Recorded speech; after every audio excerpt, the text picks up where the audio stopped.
नमस्कार, अपना हिमाचल देख रहे हैं आप। आपके साथ मैं हूं खुशबू पांडे। अपना हिमाचल में तमाम खबरों की बात होगी, लेकिन इससे पहले की एक बड़ी जानकारी आपको दे दें।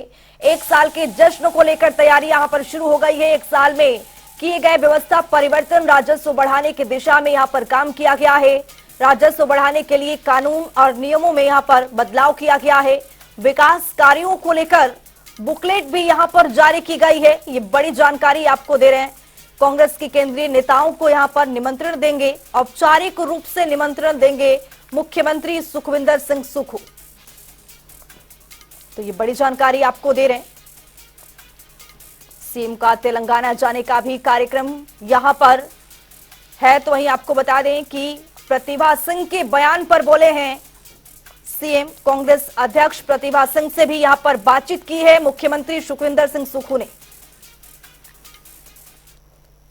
का एक साल पूरा होने वाला है और जगन नेगी जी हमारी सभी प्रकार के जो योजनाएं हमने एक साल में जो व्यवस्था परिवर्तन किया है उसके बारे में हम एक बुकलेट भी जारी करेंगे कि हम किस प्रकार अपने जो राजस्व है उसको बढ़ाने के लिए हमने किस प्रकार नियमों में बदलाव किया, कानूनों में बदलाव किया और आज हमें खुशी है कि हम उस दिशा में थोड़ा आगे बढ़े हैं। उनसे बात हुई, कोई प्रेस वाला उनके पास चला गया था और स्पेशल इसी सवाल के लिए गया था और उन्होंने कल मीटिंग बुलाई है। तो इसलिए छोटी छोटी बातें कुछ मीडिया के लोग भी हमारे शुभचिंतक हैं ना जो चाह जाते हैं, तो उस दृष्टिकोण से भी देखना पड़ता है। लेकिन मैं हमारा और कांग्रेस पार्टी पूरी जोर से काम कर रही है। को हमने निमंत्रण नहीं दिया है, लेकिन अभी मैं जाऊंगा दिल्ली तो मैं केंद्र के नेताओं को, हाँ मैं तेलंगाना में जा रहा हूँ आज। तो हमारे साथ हमारे सहयोगी रॉबिन शर्मा शिमला से जुड़ चुके हैं। रॉबिन, यहाँ पर मुख्यमंत्री के एक साल कार्यकाल यहाँ पर सुक्खू सरकार के यहाँ पर पूरा होने वाला है। प्रदेश में किस तरह की तैयारी चल रही है? जी बिल्कुल, देखिए प्रदेश सरकार का ये एक साल होने वाला है। 11 तारीख को 2020 में जो है मुख्यमंत्री सुखविंदर सिंह सुक्खू ने पद की और गोपनीयता की शपथ ली थी और इसके बाद जो अब पूरा एक साल का कार्यकाल ठीक 11 दिसंबर को सरकार को होगा और इसको लेकर एक भव्य कार्यक्रम का भी जो है आयोजन वो सरकार की ओर से किया जा रहा है। हालांकि आज जो है मुख्यमंत्री की ओर से कहा गया है कि औपचारिक रूप से भी वो जो केंद्र के कांग्रेस के नेता है उनको इस कार्यक्रम के लिए आमंत्रित करेंगे। खैर, लेकिन इसको लेकर प्रदेश में सियासत भी लगातार गर्म है। जो भाजपा है वो लगातार सरकार पर हमलावर है और इस बात को लेकर है कि एक साल का जो कार्यकाल है वो पूरी तरह से निराशाजनक रहा है। तो ऐसे में इसका जश्न मनाने जैसी कोई स्थिति या उस स्थिति में सरकार है नहीं कि एक साल के कार्यकाल का जो है वो जश्न मनाए। खैर, दोनों पक्षों के अपने मत है। एक तरफ प्रदेश सरकार लगातार इस बात को कह रही है कि आपदा जैसी गंभीर परिस्थितियों के बावजूद भी हिमाचल प्रदेश में सरकार ने बेहतरीन काम किया है और मुख्यमंत्री सुखविंदर सिंह सुक्खू लगातार इसे व्यवस्था परिवर्तन का एक साल कह रहे हैं और खास तौर पर हिमाचल प्रदेश के राजस्व बढ़ाने का जो काम है वो उन्होंने किया है और इसको लेकर एक बुकलेट भी जारी करने की बात जो है सरकार की ओर से की जा रही है। रॉबिन, और इसको लेकर एक जानकारी ये भी निकल कर के सामने आ रही है। पिछले दिनों जिस तरह से प्रतिभा सिंह का बयान निकल कर के सामने आया था, वो ये कहती नजर आई थी कि सरकार और संगठन का जो तालमेल है वो जरूरी है। वो नाराज थी, क्या वो मान गई है अब? जी बिल्कुल, देखिए इसको लेकर भी तमाम खबरें भी सामने आई थी। उनका बयान जब सामने आया तो पक्ष और विपक्ष दोनों तरह ने दोनों जो दल हैं दोनों पक्ष हैं उनकी तरफ से भी अलग अलग प्रतिक्रिया सामने आई। हालांकि आज मुख्यमंत्री सुखविंदर सिंह सुक्खू कह रहे हैं कि पार्टी के अंदर सब कुछ जो हालात हैं वो सामान्य है और इसको लेकर उन्होंने जो कांग्रेस की प्रदेश अध्यक्ष हैं उनसे बातचीत भी की है। कल मीटिंग भी बुलाई गई है, लेकिन इस बीच जो है भाजपा विपक्ष में है उसको एक फिर मौका मिल गया है। हमने जब बीते कल रणधीर शर्मा जी से बात की थी, भाजपा के विधायक हैं नैना देवी से, तो उन्होंने भी यही आरोप लगाए कि तलखियां प्रदेश सरकार और पार्टी के अंदर इतनी बढ़ गई हैं कि बात मीडिया तक आ चुकी है। तो इस तरह का बयान जो है भाजपा की ओर से आ रहे हैं। भाजपा को कहीं ना कहीं एक मौका जरूर मिल गया है सरकार पर वार करने का, सरकार पर तंज कसने का, लेकिन सरकार एक ही बात कह रही है कि सब कुछ सामान्य है। हालांकि ये कितनी बात हकीकत है ये आने वाला वक्त बताएगा। जी रॉबिन, यहाँ पर मुख्यमंत्री दिल्ली आने वाले हैं निमंत्रण देने के लिए। उस निमंत्रण में कौन कौन आमंत्रित है? बिल्कुल, देखिए पहले सरकार की ओर से इसमें जो जानकारी दी गई थी उसके मुताबिक जो राहुल गांधी है कांग्रेस पार्टी के वरिष्ठ नेता, जी। इसके अलावा प्रियंका गांधी वाड्रा है और इससे संबंधित तमाम जो कांग्रेस के दिग्गज नेता हैं, मल्लिकार्जुन खड़गे हो सकते हैं। अभी हालांकि औपचारिक रूप से कौन कौन जो है केंद्र के नेता वो यहाँ ठीक है। पर आएंगे, इस कार्यक्रम में रहेंगे, इसकी फिलहाल अभी जानकारी नहीं है। इसके ठीक है। लिए हालांकि उन औपचारिक निमंत्रण का इंतजार करना पड़ेगा जिसके लिए मुख्यमंत्री दिल्ली जा रहे हैं। जी। ठीक है, रॉबिन शर्मा हमारे साथ आप बने रहिए, आगे भी आपसे अपडेट लेते रहेंगे। लेकिन राजधानी शिमला से आपको बड़ी जानकारी दे दे कि सुक्खू सरकार की कार्यकाल के यहाँ पर 1 साल पूरे होने वाले हैं, जिसको लेकर मुख्यमंत्री दिल्ली आने वाले हैं, बड़े दिग्गज नेताओं को यहाँ पर आमंत्रित करेंगे। लेकिन सुक्खू सरकार की ओर से यहाँ पर ये 1 साल व्यवस्था के परिवर्तन बताए जा रहे हैं। तो वहीं आपको बता दें कि विपक्ष लगातार यहाँ पर हमलावर है। एक और बड़ी आपको जानकारी दे दें, ये बड़ी जानकारी आ रही है, आज एचआरटीसी कंडक्टर यहां पर विरोध प्रदर्शन करेंगे, वेतन विसंगति पर यहां पर विरोध प्रदर्शन करेंगे। पंचायत भवन से निगम मुख्यालय तक ये रैली निकाली जाएगी। रैली निकालकर यहां पर रोष जताएंगे। यूनियन की बैठक में आयोजित होगी, आगामी आंदोलन की यहां पर रणनीति तैयार करेंगे। ये बड़ी जानकारी, बड़ा अपडेट राजधानी शिमला से आपको दे रहे हैं। आगामी आंदोलन की यहां पर रणनीति तैयार करेंगे। कंडक्टर यूनियन ने की थी इस बैठक का संचालन, परिचालकों की मांगों पर यहां पर संज्ञान लिया गया है। ये बड़ी जानकारी आपको दे रहे हैं। तो हमारे साथ हमारे सहयोगी रॉबिन शर्मा जुड़े हुए हैं। रॉबिन, शिमला में एचआरटीसी जो यहां पर कर्मचारी हैं वो हड़ताल पर जाने वाले हैं, रैली निकाल रहे हैं, क्या कुछ जानकारी मिल पा रही है आपको?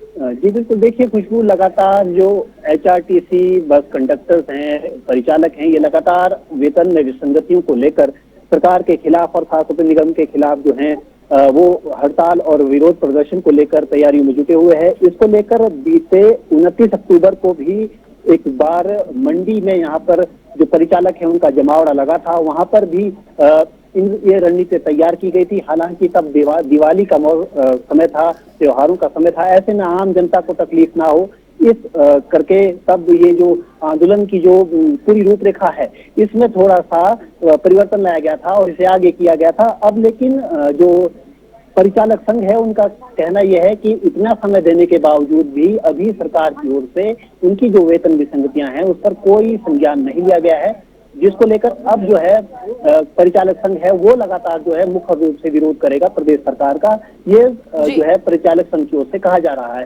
हालांकि अब क्या इसमें आगे होगा, क्योंकि अभी तक जो है ये मामला एक बार ठंडे बस्ते में पड़ गया था, लेकिन एक बार फिर जिस तरह से विरोध के स्वर परिचालक संघ की ओर से दिखाए जा रहे हैं तो निश्चित तौर पर आगे हड़ताल पर जाने की भी यहाँ पर गुंजाइश बन रही है। और इसके अलावा तमाम ऐसी चीजें हैं जो कहीं ना कहीं प्रदेश सरकार के खिलाफ एक मोर्चा खोलते हुए परिचालित संघ नजर आ रहे हैं। अब इसको लेकर जी रॉबिन, सबसे बड़ा सवाल यहाँ पर ये उठता है कि यहाँ पर जो एचआरटीसी कंडक्टर है यहाँ पर विरोध प्रदर्शन के लिए यहाँ पर सड़कों पर है और यहाँ पर 1 साल के कार्यकाल को सुक्खू सरकार जश्न के तौर पर देख रही है, आप इसको कैसे देखते हैं? बिल्कुल, देखिए 1 साल का जश्न एक तरफ है और दूसरी तरफ जो कर्मचारियों के मुद्दे हैं वो लगातार बने हुए हैं। आप देखेंगे तो प्रदेश भर में ही ये स्थिति है। हालांकि इसको लेकर बीजेपी भी लगातार जो है विपक्ष में है, वो लगातार हमलावर भी है सरकार पर।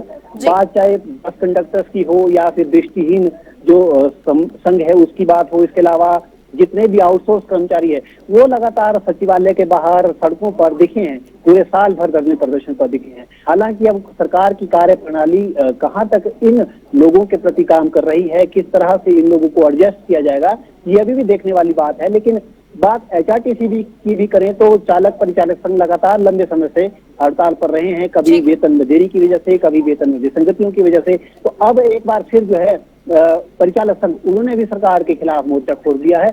और कहीं ना कहीं आज क्योंकि 4 बजे के करीब यहाँ पर राजीव बिंदल हैं वो भी एक प्रेस वार्ता करने वाले हैं, तो निश्चित तौर पर बीजेपी एक बार फिर सरकार पर इस मामले को लेकर हमलावर हो सकती है, चाहे बात फिर एचआरटीसी कर्मचारियों की हो या अन्य विभागों से जुड़े कर्मचारियों की हो प्रदेश के अंदर। जी बहुत शुक्रिया रॉबिन शर्मा तमाम जानकारी साझा करने के लिए। तो राजधानी शिमला से आपको ये बड़ी जानकारी दे रहे थे कि आगामी आंदोलन की रणनीति को यहाँ पर जो एचआरटीसी के कर्मचारी हैं वो तैयार करेंगे। एचआरटीसी कंडक्टर यूनियन ने बैठक ली थी, परिचालकों की मांग पर यहाँ पर संज्ञान लिया गया।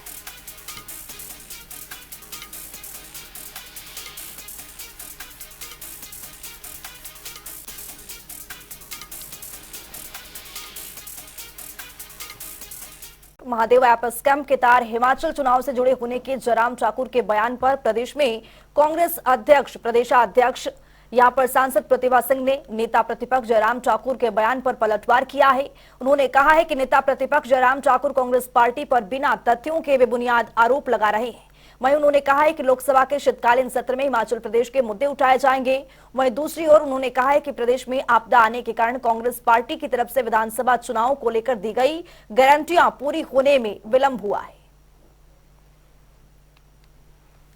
ऐसे किसी के ऊपर आरोप लगाना, ऐसे बिना तथ्यों के आप कुछ बात कह दें तो वो बात ठीक नहीं। आप फैक्ट्स लाओ, फैक्ट्स के आधार पे बात करो कि हाँ जी ऐसा हुआ है, ये हमारे फैक्ट्स है, ये सच्चाई है, तो हम उस पर विश्वास करेंगे। ऐसे किसी के ऊपर आरोप लगाना और ये कहना जी वहाँ का पैसा लाया, वहाँ का पैसा लाया, किस तरीके से बीजेपी पैसा खर्चती है वो किसी से छुपा नहीं है। बीजेपी भी तो कितना पैसा इलेक्शन के वक्त में हमारे से 10 गुना ज़्यादा, कांग्रेस पार्टी से 10 गुना ज़्यादा पैसा बीजेपी खर्चती है। हम तो नहीं उनको पूछते कहाँ से लाया, कहाँ से आपके पास ये धन आया। ठीक है, आपने इलेक्शन लड़ना है तो आपके पास साधन है, आप खर्च रहे हैं। देखिए, हमने पिछली मर्तबा भी हिमाचल प्रदेश की बात उठाने का भरसक प्रयास किया था कि हिमाचल प्रदेश में जो आपदा आई है उसके बारे में हम पार्लियामेंट में भी प्रश्न उठाएं, उसकी बात भी करें, परंतु वहाँ पर स्थिति ऐसी बनी कि बार बार स्पीकर को पार्लियामेंट एडजर्न करना पड़ता था और हाउस चला ही नहीं, तो हम अपनी बात ही नहीं रख पाए क्योंकि वो मणिपुर इशू उस वक्त बहुत रेलेवेंट इशू था जिसके ऊपर में वो पार्लियामेंट में चर्चा चाहते थे और प्रधानमंत्री आ ही नहीं रहे थे, तो इतना हल्ला गुल्ला हुआ कि फंक्शन ठीक नहीं था। तो इस बार भी हम ये चाहेंगे कि जो हिमाचल के मुद्दे हैं उन मुद्दों के ऊपर हम केंद्र सरकार का ध्यान आकर्षित करेंगे और उन मुद्दों के ऊपर सरकार हमारी मदद करे, हम ऐसी उनसे आशा करते हैं। देखिए, भारतीय जनता पार्टी के लोग भी जानते हैं इस बात को कि हिमाचल प्रदेश में एक बहुत बड़ी त्रासदी आई। हमने ओपीएस का वायदा पूरा किया है, लोगों को ओपीएस दिया है, एम्प्लॉयज़ उससे खुश है। दूसरी हमने जो गारंटी दी थी लोगों को, वो महिलाओं को जो मान सम्मान देना था उसमें थोड़ी विलंब इस कारण हुआ है कि बीच में ये जो आपदा की स्थिति पैदा हो गई और हमें विश्वास था कि केंद्र से हमारे को मदद मिलेगी। इतनी बड़ी आपदा आई है। प्रधानमंत्री जी ने जब उत्तराखंड में केदारनाथ में बाढ़ आई थी वहाँ भी मदद की, भुज में जहाँ भूंचाल आया था वहाँ भी उन्होंने मदद की। तो हमें लगा कि हिमाचल प्रदेश को, जिसको वो अपना घर कहते हैं, दूसरा घर, तो वहाँ भी अवश्य वो बिन मांगे ही हमारी मदद करेंगे।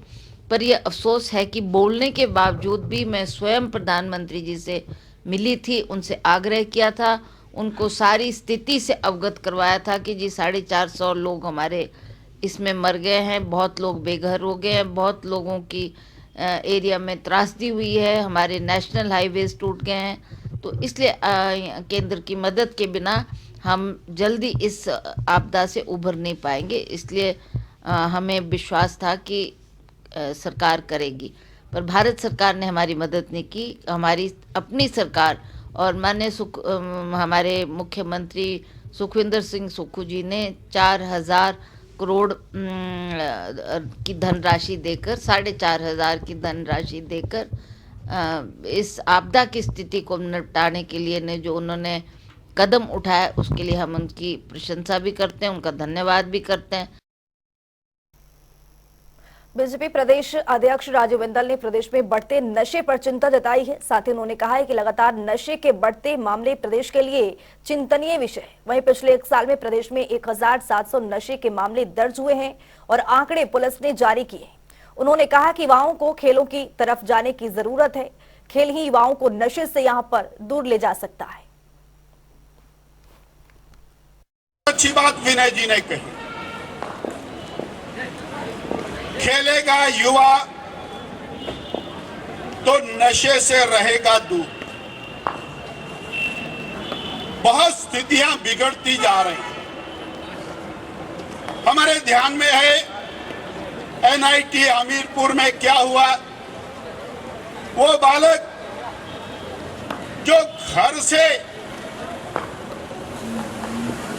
इंजीनियर बनने के लिए निकला और वहां नशे की गिरफ्त में आ गया। अपने जीवन की लीला समाप्त कर गया और वो एक नहीं है, ऐसे हजारों बालक बालिकाएं हिमाचल प्रदेश में आज नशे की गिरफ्त।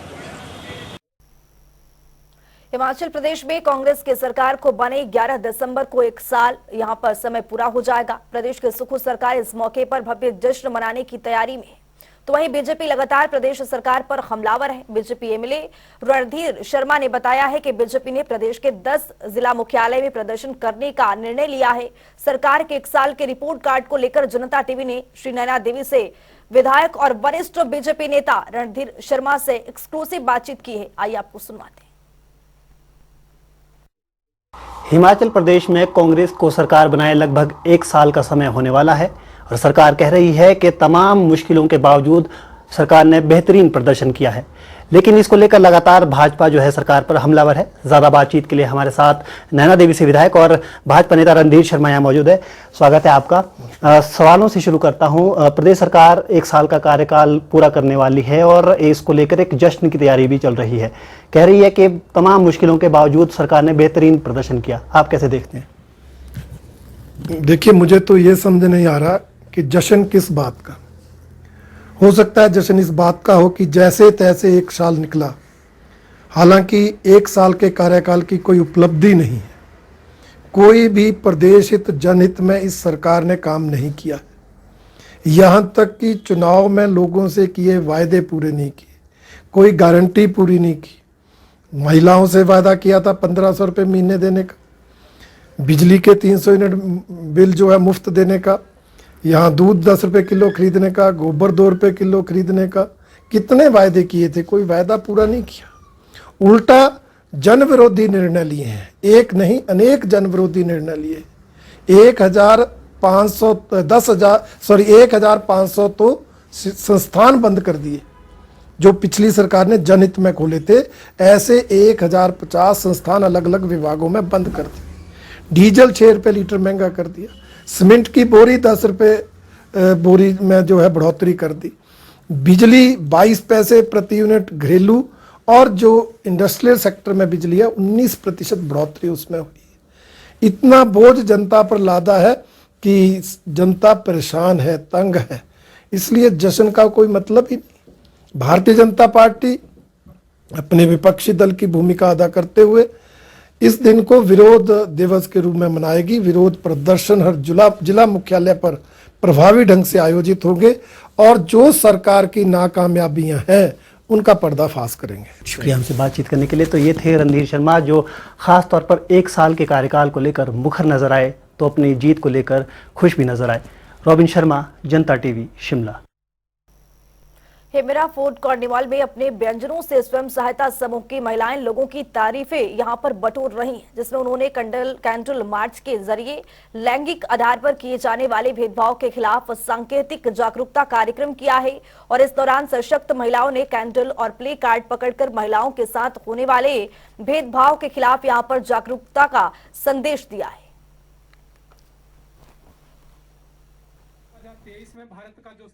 आज के टाइम की महिलाएं वो पुरुष से ऊपर ही हैं, सारे पुरुषों से ऊपर है। जो काम पुरुष नहीं कर सकते वो महिला कर रही है। कोई पुरुष किसी पुरुष के बस की है, कोई 5 बजे उठ के यहाँ पे आके काम करेगा, किसी के बस की नहीं है और महिला कर रही है। अधिकार मिलना चाहिए ताकि बेटियां हमारी सशक्त हो और अपना अगर किसी को कोई हक नहीं भी मिले तो हक और अधिकार के बारे में वो जागरूक हो। ऐसा है जैसा कि NRLM के थ्रू जो ये प्रोसेस शुरू हुआ है स्वयं सहायता, इसमें ये कि घर घर हर एक परिवार की महिला इसमें जुड़ी है, तो हर एक महिला सशक्त होकर जो है उनको अपने हक और अधिकार के बारे में जागरूकता हुई और न्याय के प्रति अपनी आवाज़ उठा सकती है। सर, जैसे कि हमने कैंडल मार्च किया तो इस जो हमारे हिमाचल के हालात है अभी काफ़ी जो है सुधर गए हैं। पहले वो होता था कि जो लड़कियां हैं उन्हें बोझ माना जाता था, लेकिन आज की डेट में ऐसा नहीं है। अब जो है इक्वल देखा जाता है, दोनों बेटा बेटी एक समान होते हैं। जैसे कि सर मेरी खुद की मतलब मेरा पहला बेटा हुआ था, उसके बाद एक बेटा और हुआ था, लेकिन मुझे बेटी की चाह थी तो मेरे घर वालों ने भी ऐसे कि चलो ठीक है बेटी भी ज़रूरी है, और मेरे घर में एक ही बेटी है सर, तो हम तो चाहते हैं कि बेटी और हो, और ऐसा नहीं है, दोनों को एक समान देखा भी जाता है, और वो है भी सर, दोनों ही मतलब कि स्टडी भी करते हैं तो एक समान ही देखते हैं। पहले ऐसा होता था कि जो लड़का है उसकी तरफ ज़्यादा ध्यान दिया जाता था, उसकी पढ़ाई की तरफ ज़्यादा ध्यान दिया जाता था, लेकिन अब ऐसा नहीं है। देश भर में बाबा साहेब डॉक्टर भीमराव अंबेडकर की पुण्यतिथि को महापरिनिर्वाण दिवस के रूप में मनाया गया। इस मौके पर शिमला के चौड़ा मैदान में डॉक्टर अंबेडकर को श्रद्धांजलि दी गई। प्रदेश सरकार में कैबिनेट मंत्री विक्रमादित्य सिंह ने डॉक्टर अंबेडकर की प्रतिमा पर श्रद्धा सुमन अर्पित किए। इसके अलावा शिमला से विधायक हरीश जनार्था, पूर्व सीपीआईएम विधायक राकेश सिंघा समेत कई अन्य गणमान्य भी यहाँ पर मौजूद रहे। पर हम उन्हें याद कर रहे हैं। उनके द्वारा जो इस देश को बनाने में और इस देश के संचालन के लिए जो संविधान का योगदान दिया गया है, जिसको बनाने में मैं कह सकता हूं कि he was one of the prime architects in the making of the constitution. ये हमारे लिए एक बहुत गर्व की बात है कि उन जैसा नेता ने इस देश का मार्गदर्शन एक समय पे किया। हमारे उस समय के तत्कालीन प्रधानमंत्री स्वर्गीय पंडित नेहरू ने उनको अपनी पहली सरकार की, केंद्र सरकार की कैबिनेट में बाकायदा लॉ मंत्री के रूप में, कानून मंत्री के रूप में उनको दायित्व दिया और उन्होंने सरकार का संचालन करने में अपना योगदान दिया। आज भी और आने वाली पुश्तों के लिए भी उनके द्वारा दिखाया हुआ रास्ता हम सब के लिए प्रेरणादायक है। उनके दिखाए हुए रास्ते पर हमको देश के संविधान को मजबूत करने की आवश्यकता है, और ये आज का दिन इस चीज़ को याद दिलाता है कि इस देश में संविधान से ऊपर और कुछ भी नहीं है। बिलासपुर में पारा लुढ़कने से सुबह के समय 7 से 8 डिग्री सेल्सियस तक तापमान पहुंच गया है। वहीं ओले पड़ने से ठंड भी यहां पर काफी बढ़ गई है। गाड़ी चालकों को गाड़ी चलाने में भी काफी दिक्कतों का सामना करना पड़ रहा है, क्योंकि भारी धुंध होने के कारण सड़क दिखाई नहीं दे रही है और ओले पड़ने से सड़कों पर फिसलन भी यहां पर ज्यादा हो गई है, जिसके कारण गाड़ी चालकों को लाइटों का सहारा लेना पड़ रहा है। वहीं स्कूल जाने वाले बच्चे और ऑफिस जाने वाले लोग भी यहां पर ठंड से काफी समस्याओं का सामना कर रहे हैं। बिलासपुर में लगातार विजिबिलिटी जो है, धुंध का प्रकोप काफी बढ़ता जा रहा है और 11 बजे तक यहां पर धुंध का प्रकोप देखने को मिलता है। अगर बिलासपुर जिला की बात की जाए तो कुछ दिनों पहले हल्की सी बूंदाबांदी हुई थी, जिसके चलते अब धुंध का प्रकोप काफी बढ़ गया। आप मेरे पीछे देख सकते हैं कि काफी धुंध पड़ी हुई है और जो गाड़ी चालक है उन्हें लाइटों का सहारा यहाँ पर लेना पड़ रहा है। ये बिलासपुर में तो ये तो सदियों से ऐसी पड़ती आ रही है, पर इसके जैसे धुंध पड़ रही है तो इसकी, और बारिश नहीं हो रही है उसकी वजह से धुंध ज़्यादा पड़ रही है, ठंड बढ़ गई है और बीमारियों के होने का भी खतरा रहता है इन चीज़ों से। अभी बारिश हुई लेकिन बिलासपुर से बाहर बारिश हुई, लेकिन हमारे बिलासपुर में यहाँ मतलब जैसे बारिश को कोई स्टाफ लगाओ पकड़ के रखी हुई है, तो उस तरह से आई थी और वैसे चली गई जी। क्योंकि जो धुंध का प्रकोप है वो काफ़ी बढ़ चुका है। स्कूल जाने वाले जो बच्चे हैं उन्हें काफ़ी दिक्कतों का सामना भी करना पड़ रहा है। आप मेरे सामने पीछे भी देख सकते हैं, क्योंकि चारों तरफ जो धुंध है वो यहाँ पर छाई हुई है, जिससे काफ़ी दिक्कतों का सामना यहाँ पर लोगों को करना पड़ रहा है। अगर धूप की बात की जाए तो सुबह 11 बजे से पहले यहाँ पर धूप नहीं खिलती है, जिससे यहाँ के स्थानीय लोगों, स्कूल जाने वाले बच्चों और अन्य स्थानों पर जाने वाले लोगों को काफ़ी दिक्कतों का सामना करना पड़ता है। बारिश की बड़ी मोटी बारिश पड़ी, इसकी वजह से धुंध पड़ रही है और ठंड बहुत पड़ रही है। जब ज़्यादा बारिश पड़ जाएगा ना तो इतनी ठंड नहीं रहेगी। जनता टीवी के लिए अपने सहयोगी के साथ बिलासपुर से सुभाष ठाकुर की रिपोर्ट। 22 जनवरी को अयोध्या में भगवान राम के मंदिर की स्थापना की जाएगी, तो वहीं कुल्लू, लाहौल स्पीति और पांगी के हर घर पर भी स्थापना का निमंत्रण पहुंचाया जाएगा। इसी उद्देश्य को लेकर अक्षत कलश यात्रा मंगलवार शाम की ढालपुर पहुंची, जहां पर राम भक्तों ने इस यात्रा का स्वागत किया है। वहीं 22 जनवरी को धूमधाम के साथ इस मंदिर की स्थापना की जाएगी।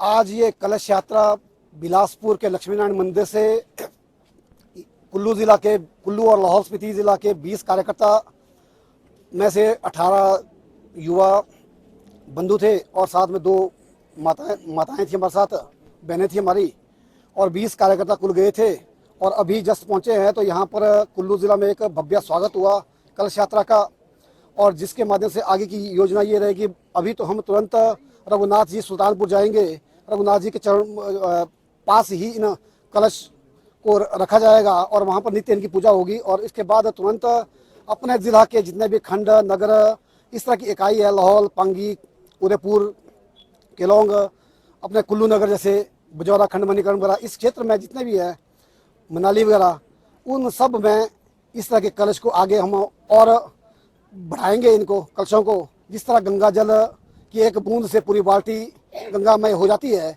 उसी तरह यानी कि इस कलश में जो अक्षत आए हुए हैं, अक्षत जो चावल हमारे को शेष दिया जाता है मंदिरों में, उसी के निमित्त है कि 2021 जनवरी में के दिन पूरे भारतवर्ष के घर घर से इस तरह के यानी कि धन निधि संग्रह हुआ था। सब ने इस भव्य राम मंदिर निर्माण के लिए अपना योगदान दिया था। उसी के निमित्त ये वहीं से पूजित अक्षत आए हुए हैं, जिसका शेष हर घर घर में जाएगा। पूजित अक्षत कलश यात्रा छोटी काशी मंडी पहुंच गई है। इस दौरान कलश यात्रा में सैकड़ों संख्या में श्रद्धालुओं ने भाग लिया है। इस मौके पर पूरा शहर भगवान श्री राम के नारों और भजनों से गूंज उठा। मंडी शहर की चक्र लगाते हुए ये शोभा यात्रा माता सिद्ध काली मंदिर पहुंची। माता सिद्ध काली मंदिर में पूजित अक्षत कलश यात्रा यहां पर स्थापित किया गया। निमंत्रण देने के लिए 1 जनवरी से 15 जनवरी तक यह अभियान चलने वाला है। घर घर में हम 3 चीजें देने वाले हैं। एक तो जैसे आज यहाँ पर कलश आया, अयोध्या जी से पूजित अक्षत है। हिमाचल प्रदेश को हमने 27 जिलों के अंदर बांटा है। हर जिला के अंदर ऐसा अक्षत पहुंच गया जो अयोध्या जी से चल करके आए हैं। इसमें अक्षत हैं। इन अक्षत को और ज्यादा हम मल्टीप्लाई करेंगे और उसके बाद हर घर तक ये अक्षत पहुंचे। एक राम जी का चित्र आने वाला है, लेमिनेटेड चित्र, वह चित्र पहुंचे और राम जी के मंदिर की जानकारी, उसका इतिहास और उसको लेकर के कैसा मंदिर बन रहा है, कितने पिलर हैं, कैसा वो परिसर बनेगा, वह अद्वितीय परिसर जो बनने वाला है उसकी जानकारी उस पत्रक के अंदर होगी। यह 3 चीजें लेकर के हम घर घर जाएंगे 1 जनवरी से 15 जनवरी तक।